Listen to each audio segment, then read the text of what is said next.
Welcome to Aman classes. दोस्तों, Aman classes के YouTube channel पर आपका स्वागत है। दोस्तों, कैसे हैं आप सभी। दोस्तों, हम बात करेंगे रीजनिंग के एक और मोस्ट इम्पोर्टेंट क्वेश्चनों की सीरीज में, जिसमें हमने बहुत सारे पार्ट्स कंप्लीट कर लिए थे। तो आज एक और नए पार्ट्स में आपका स्वागत है। तो दोस्तों, आज जितने भी साथी चैनल पर नए हैं वो चैनल को ज़्यादा से ज़्यादा लाइक शेयर सब्सक्राइब कर देना और बेल आइकन को प्रेस कर लेना, जिससे कि आपको रोज इनका नोटिफिकेशन मिलता रहे। और दोस्तों, आप चाहे एसएससी, जीडी, सीजीएल या सीएचएसएल किसी भी एग्जाम की, दोस्तों यूपी पुलिस किसी भी एग्जाम की तैयारी कर रहे हो, दोस्तों बिहार एसएससी की, बीपीएससी की, दोस्तों एलडीसी की और राजस्थान पुलिस की, दोस्तों यूपी पुलिस की, कोई भी एग्जाम की अगर आप तैयारी कर रहे हो तो किसी भी एग्जाम में दोस्तों रीजनिंग के क्वेश्चन ही आपको लगभग आगे देखने को मिलेंगे, क्योंकि मैं आपको वही क्वेश्चन करवा रहा हूँ जो क्वेश्चन दोस्तों पिछले एग्जाम में रीजनिंग के पूछे जा चुके हैं। तो इन क्वेश्चनों को अगर दोस्तों आप मिस मत करना कभी भी, और इन क्वेश्चनों को कॉपी पेन साथ में लेकर करना, जिससे कि ये क्वेश्चन आपके सॉल्व हो सके। तो देखिए, आप कितने क्वेश्चन सही कर पा रहे हो मेरे को कमेंट में जरूर बताना। दोस्तों देखिए, आज का अपना पहला क्वेश्चन देखिए, विषम की पहचान करें। तो इसमें देखिए, भतीजा हो गया, चाचा हो गया, पिता हो गया, भतीजी हो गई। इसमें से क्या डिफरेंस है दोस्तों, इसमें से विषम क्या है वो हमें बताना है। तो सबसे पहले देखिए, यहाँ तुम गौर लगाइए, ये भतीजा है और ये चाचा है और ये पिता है। एक तीनों ही क्या है दोस्तों, ये पुरुष है। क्या है, तीनों ही ये दोस्तों पुरुष है। मगर जब तुम इस भतीजी की तरफ गौर लगाओगे दोस्तों, तो भतीजी किस में आती है दोस्तों, लड़कियों में भी आती हैं, लड़कियां भी होती हैं, और दोस्तों क्या है, महिलाओं की श्रेणी में भी आती है। तो देखिए, जब तुम पुरुषों की बात करो तो ये चाचा, भतीजा और पिता क्या है दोस्तों, पुरुष है। मगर भतीजी क्या है दोस्तों, महिला या लड़की होती है। तो ये क्या हो गया दोस्तों, ये अपना क्या हो गया, विषम हो गया। क्या हो गया, विषम हो गया। तो आगे देखिए, नेक्स्ट क्वेश्चन पे चर्चा करते हैं। नेक्स्ट क्वेश्चन देखिए अपना, फिर से दोस्तों क्या है, विषम की पहचान करें। तो विषम में दोस्तों किसी भी एक प्रकार का क्वेश्चन कभी भी आपको नहीं देगा, कोई एक प्रकार का क्वेश्चन नहीं देगा, बल्कि विभिन्न विभिन्न प्रकार के क्वेश्चन बनते हैं। वो आपको चाहे किसी देश का नाम दे सकता है, चाहे किसी राज्य का नाम दे सकता है, चाहे किसी जिले से संबंधित कोई महत्वपूर्ण चीज दे सकता है, चाहे आपको कोई साइंस से संबंधित फैक्ट्स दे सकता है, चाहे आपको रिलेशन से संबंधित कोई फैक्ट्स दे सकता है, चाहे आपको एबीसीडी अल्फाबेट से संबंधित कोई रिलेशन है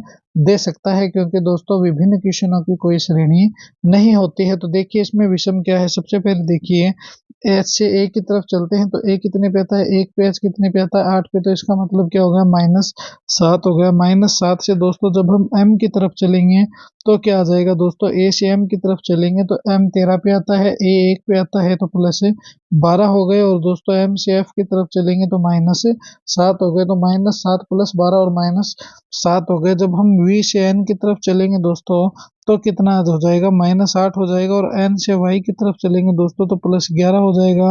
और वाई से क्यू की तरफ चलेंगे दोस्तों तो भी क्या हो जाएगा, -8 हो जाएगा। यहाँ देखिए, के से सी की तरफ चलेंगे तो भी -8 है दोस्तों, सी से ओ की तरफ चलेंगे तो +11 है, और ओ से जी की तरफ चलेंगे दोस्तों तो -8 है। मगर यहाँ पर देखते हैं दोस्तों, देखिए एफ से के की तरफ चलेंगे तो देखिए एफ है, तो देखिए एफ है, फिर जी, ई, एफ, जी, एच, आई, जे और के। तो दोस्तों क्या हो गया, +5 हो गया। के से ओ की तरफ चलोगे तो दोस्तों +4 हो गया। और ओ से दोस्तों कहाँ चलोगे, तो आर की तरफ चलोगे तो दोस्तों कितना हो गया, +3 हो गया। तो जरा गौर से इन क्वेश्चनों को समझना आप, कि पहले इसमें क्या है, पहले -7 + 12 -7 है, फिर -8 +11 -8 है, फिर -8 + 11 -8 है। मगर यहाँ पर किसी प्रकार का भी माइनस आपको नजर आ रहा है क्या, बिल्कुल नहीं आ रहा है। यहाँ पर ओनली प्लस ही प्लस है। तो ये एफ के ओ आर जो फोर्थ नंबर ऑप्शन जो है दोस्तों, यही अपना क्या हो जाएगा, करेक्ट आंसर हो जाएगा। तो option number 4 is the correct answer. देखिए कितनी इजी होती है रीजनिंग की क्लासे, फिर भी दोस्तों हमारे समझने में गलती हो जाती है और हम इन क्लासों को समझ नहीं पाते हैं। चलिए अगले प्रश्न पर डिस्कस करते हैं। नेक्स्ट क्वेश्चन देखिए, बहुत ही अच्छा क्वेश्चन है। बी सी है, फिर जी एच हो गया, फिर एल एम हो गया, और आगे क्वेश्चन मार्क हो गया। इस क्वेश्चन मार्क के स्थान पर P Q Q R R S O P क्या आएगा वो हमें बताना है। तो देखिए इस क्वेश्चन को जरा गौर से, ऐसे क्वेश्चन जब भी आ जाए दोस्तों, हमेशा क्या है, इनको लिखकर ही सोल्व किया करो। जब तक तुम इनको लिखोगे नहीं तब तक ये सोल्व भी नहीं होंगे। तो देखिए इनको लिखते हैं। सबसे पहले बी सी बनाइए, फिर जी एच बनाइए, फिर दोस्तों एल एम बनाइए। आगे क्या बनेगा वो हमें देखना है। तो सबसे पहले बी से जी की तरफ चलिए, बी 2 पे आता है, ये 7 पे आता है, इसका मतलब दोस्तों +5 हो गया। जी से एल की तरफ चलोगे तो भी दोस्तों +5 हो गया। तो अब हमें क्या करना पड़ेगा, अब दोस्तों हमें ऑटोमेटिक ही +5 करना पड़ेगा, क्योंकि यहाँ +5 और यहाँ +5 है। तो जब हम एल में +5 करेंगे दोस्तों क्या आ जाएगा, क्यू आ जाएगा एल में +5 करते ही, और एल में +5 हो गया। तो अब देखिए सेकंड को देखते हैं दोस्तों, जब तुम सी से एच की तरफ चलोगे तो भी दोस्तों +5 हो गया, सी 3 पे, एच 8 पे है, एल एच से एम की तरफ चलोगे तो दोस्तों ये 8 पे और ये 13 पे है। तो दोस्तों कितने हो गए, तो +5 हो गए। और जब तुम एम से दोस्तों +5 करोगे तो क्या आ जाएगा दोस्तों, आर आ जाएगा। तो क्यू आर कहाँ है, तो देखिए एम है, एन ओ पी क्यू और आर। तो दोस्तों क्यू आर कहाँ है, क्यू आर दोस्तों अपने ऑप्शन नंबर थर्ड में है। तो ये क्यू आर जो होगा वही क्या होगा, अपना करेक्ट आंसर हो जाएगा। तो Q R is the correct answer. तो ऑप्शन नंबर थर्ड अपना क्या है दोस्तों, करेक्ट आंसर हो जाएगा। चलिए अगले प्रश्न पर डिस्कस करते हैं। नेक्स्ट क्वेश्चन देखिए, बहुत ही अच्छा क्वेश्चन है। 4 है, फिर 8 हो गया, फिर 16 हो गया, फिर 32 हो गया, फिर क्वेश्चन मार्क हो गया, फिर 128 हो गया। इस क्वेश्चन मार्क के स्थान पर क्या आएगा, हमें इनसे कोई मतलब नहीं है, ये क्या लिखा हुआ है।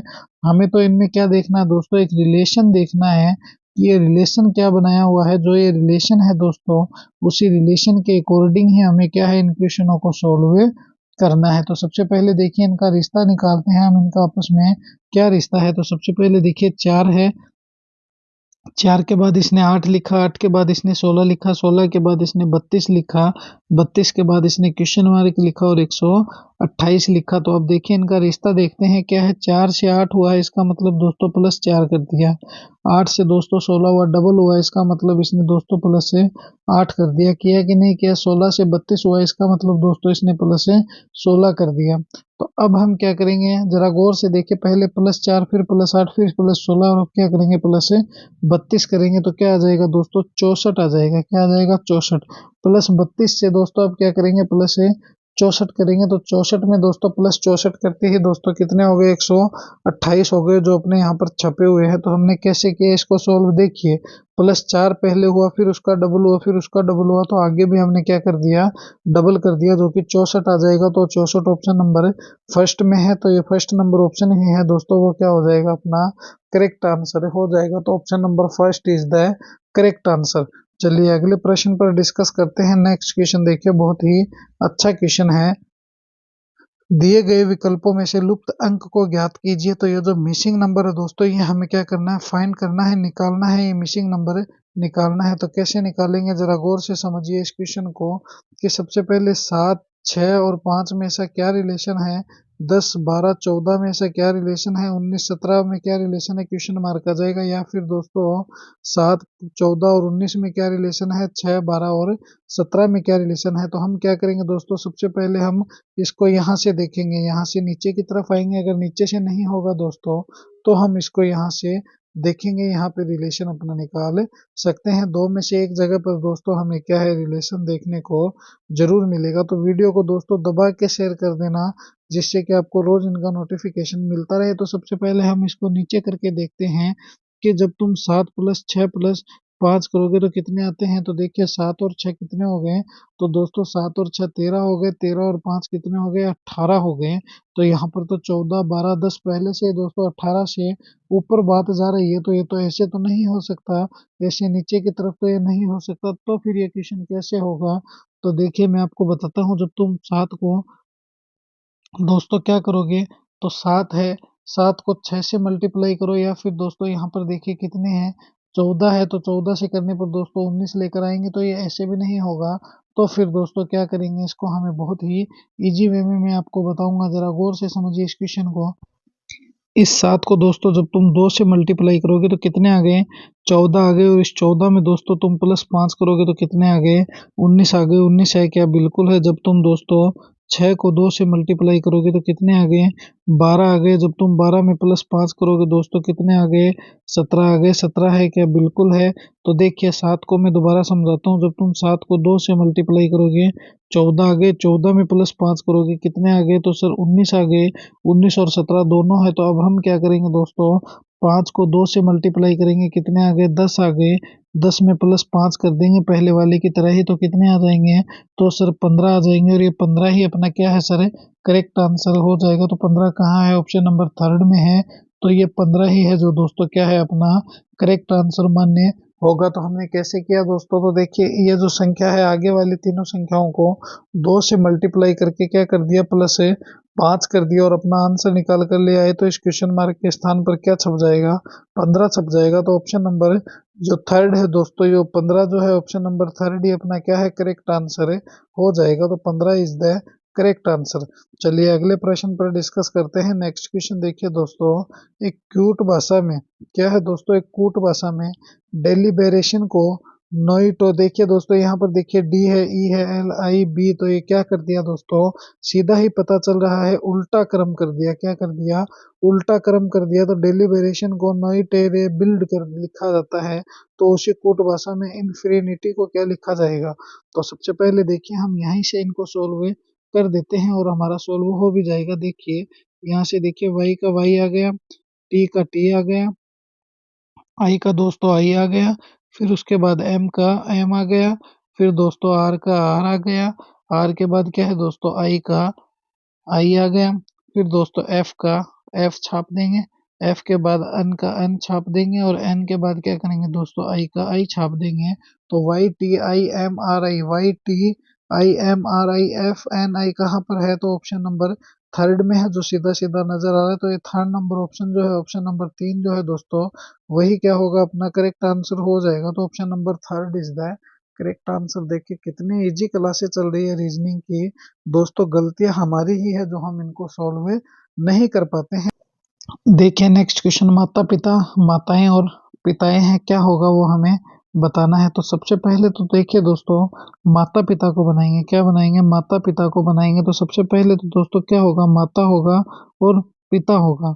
अब देखिए इसमें क्या होगा दोस्तों, यहाँ से देखिए माता तो अलग हो जाएगी, मदर तो दोस्तों क्या है अलग हो जाएगी, माता की भूमिका अलग है। और पिता क्या होगा दोस्तों, पिता हो जाएगा अलग। तो फादर्स की जो भूमिका है दोस्तों अलग होती है, माता अलग है दोस्तों, पिता अलग है। तो माता पिता के अंदर ही क्या आती है दोस्तों, माताएं आती है, और पिताएं भी किसके अंदर, माता पिता के अंदर ही आते हैं। तो ऐसा तो ऑप्शन नंबर 3 में है, तो ये 3rd नंबर ऑप्शन जो होगा दोस्तों वही क्या होगा अपना करेक्ट आंसर हो जाएगा। तो option number 3 is the correct answer. चलिए अगले क्वेश्चन पर डिस्कस करते हैं। नेक्स्ट क्वेश्चन देखिए, बहुत ही अच्छा क्वेश्चन है, नीचे दिए हुए शब्दों का सार्थक आरोही क्रम दर्शाइए। तो देखिए मैंने आपको क्या बताया था, एक तो होता है दोस्तों अवरोही क्रम, क्या होता है अवरोही क्रम होता है, अवरोही क्रम होता है दोस्तों बड़े से छोटे की तरफ। तो जैसे दोस्तों ये बड़ा है, इस बड़े को घटाते हुए क्या करिए छोटे की तरफ आइए, तो ये तो है अवरोही क्रम। एक होता है दोस्तों आरोही क्रम, क्या है दोस्तों, आरोही क्रम होता है क्या है, छोटे से बढ़ाते हुए दोस्तों कहाँ चलना है, बड़े की तरफ चलना है, तो ये है आरोही क्रम। तो देखिए इसको गौर से देखिए, चिल्का क्या है दोस्तों, एक झील है, क्या है दोस्तों, झील है। ब्रह्मपुत्र क्या है दोस्तों, एक नदी है। बंगाल की खाड़ी जो है दोस्तों, ये नदियों का उद्गम स्थल है। और अटलांटिक क्या है दोस्तों, एक महासागर है, क्या है, अटलांटिक एक महासागर है। तो इनमें सभी में दोस्तों आपस में कुछ ना कुछ रिलेशन है। सबसे पहले क्या होगा दोस्तों, चिल्का होगा, तो इसका मतलब सी हो गया। चिल्का के बाद दोस्तों नदी आएगी बढ़ते हुए क्रम में, तो क्या आएगा, ए आएगा, तो सी का ए हो गया। ए के बाद दोस्तों बंगाल की खाड़ी आएगी, तो डी हो गया। और सबसे बड़ा कौन हो जाएगा दोस्तों बढ़ते हुए क्रम में, महासागर हो जाएगा अटलांटिक। तो सी ए डी बी कहाँ है, तो दोस्तों सी ए डी बी, ये देखिए ऑप्शन नंबर 3 में आपके सामने रहा। तो ऑप्शन नंबर 3 जो है दोस्तों वही क्या होगा अपना करेक्ट आंसर हो जाएगा। तो C A D B is the correct answer. देखिए कितनी इजी क्लासें हैं रीजनिंग के दोस्तों, हम ही इनको सोल्व नहीं कर पाते हैं। चलिए अगले प्रश्न पर डिस्कस करते हैं। नेक्स्ट क्वेश्चन देखिए, बहुत ही अच्छा क्वेश्चन है। सभी कलम क्या है दोस्तों, पेंसिल है, कोई भी पेंसिल दोस्तों रबड़ नहीं है, ये हमें बताना है। तो सबसे पहले गौर से देखिए इसने क्या कहा है कि जितनी भी कलम है दोस्तों वो पेंसिल है। तो सबसे पहले क्या बनेगी, तो सबसे पहले बनेगी कलम। तो ये लीजिए सर कलम हो गई। इसने क्या कहा कि जितनी भी कलम है दोस्तों वो क्या है, पेंसिल है। तो ये लीजिए पेंसिल के अंदर पेंसिल आ जाएगी, कलम के अंदर अभी क्या कह रहा है, कोई भी पेंसिल दोस्तों रबड़ नहीं है। तो कोई भी पेंसिल जो है वो दोस्तों क्या है, रबड़ नहीं है। तो ये रबड़ आ गया और ये पेंसिल आ गई, तो ये रबड़ नहीं है। ये कह रहा है कोई भी पेंसिल रबड़ नहीं है। अब देखिए निष्कर्ष निकालते हैं। कोई भी रबड़ दोस्तों कलम नहीं है। देखिए कलम रबड़ है, कलम है तो रबड़ का कलम से कोई संबंध नहीं है, तो ये तो बात ठीक है। कोई भी कलम रबड़ नहीं, कोई भी रबड़ दोस्तों क्या है, कलम नहीं है, बिल्कुल भी नहीं है। रबड़ अलग है, कलम अलग है। कोई भी कलम दोस्तों क्या है, रबड़ नहीं है, तो ये भी ठीक है। तो इसका मतलब दोस्तों निष्कर्ष जो है एक और दो दोनों ही क्या है अपने सही है, क्योंकि दोनों ही निष्कर्ष इसने सही सही बताए हैं, क्योंकि रबड़ का रिलेशन अलग है और ये बोल रहा है कि सभी जो कलम है दोस्तों क्या है, पेंसिल है। इसीलिए जो ऑप्शन नंबर थर्ड जो होगा निष्कर्ष का, वो थर्ड ऑप्शन ही दोस्तों एक और दोनों निष्कर्ष क्या हो जाएंगे, सही हो जाएंगे। तो निष्कर्ष एक और दो दोनों ही दोस्तों क्या है, सही है। चलिए अगले प्रश्न पर डिस्कस करते हैं। नेक्स्ट क्वेश्चन देखिए, बहुत ही अच्छा और शानदार क्वेश्चन है। दी गई आकृति में से उस आकृति को चुनिए जिसमें प्रश्न आकृति दोस्तों क्या है, निहित है। लास्ट एंड फाइनल क्वेश्चन है कि इसमें से वो आकृति बतानी है जिसमें प्रश्न आकृति क्या है, छुपी हुई है। तो दोस्तों हम इसको बहुत ही आराम से बता सकते हैं। अगर तुम इस आकृति को देखोगे तो इसमें तो 1% भी नहीं है। अगर तुम इस आकृति को देखोगे इसमें भी नहीं है, इसमें भी नहीं है। ऑप्शन नंबर 2 में है। कैसे? देखिए ये आकृति रही दोस्तों, यहाँ से मैं आपको, देखिए जरा गौर से समझिए इस बात को, मैं आपको समझाने की कोशिश करता हूँ। देखिए ऑप्शन नंबर 2 सही करते हैं। सबसे पहले यहाँ से ये रही, ये रही और ये रही, इतनी तो है। ये रही, ये रही और ये रही, और यहाँ से देखिए दोस्तों ये जा रही चिमनी। तो ये ऐसा है, तो इसीलिए ऑप्शन नंबर सेकंड अपना क्या हो जाएगा, करेक्ट आंसर हो जाएगा। तो ये थी दोस्तों आज की अपनी रीजनिंग की मोस्ट इम्पोर्टेंट क्लास। कैसी लगी ये क्लास मुझे कमेंट में जरूर बताना। और दोस्तों अपने अमन क्लासेस के यूट्यूब चैनल को ज़्यादा से ज़्यादा लाइक शेयर सब्सक्राइब कर देना और बेल आइकन को प्रेस कर लेना, जिससे कि आपको रोज इनका नोटिफिकेशन मिलता रहे। तो मिलेंगे इसी जोश और जुनून के साथ हम फिर एक और नए नेक्स्ट वीडियो में। जय हिंद, जय भारत प्यारे दोस्तों।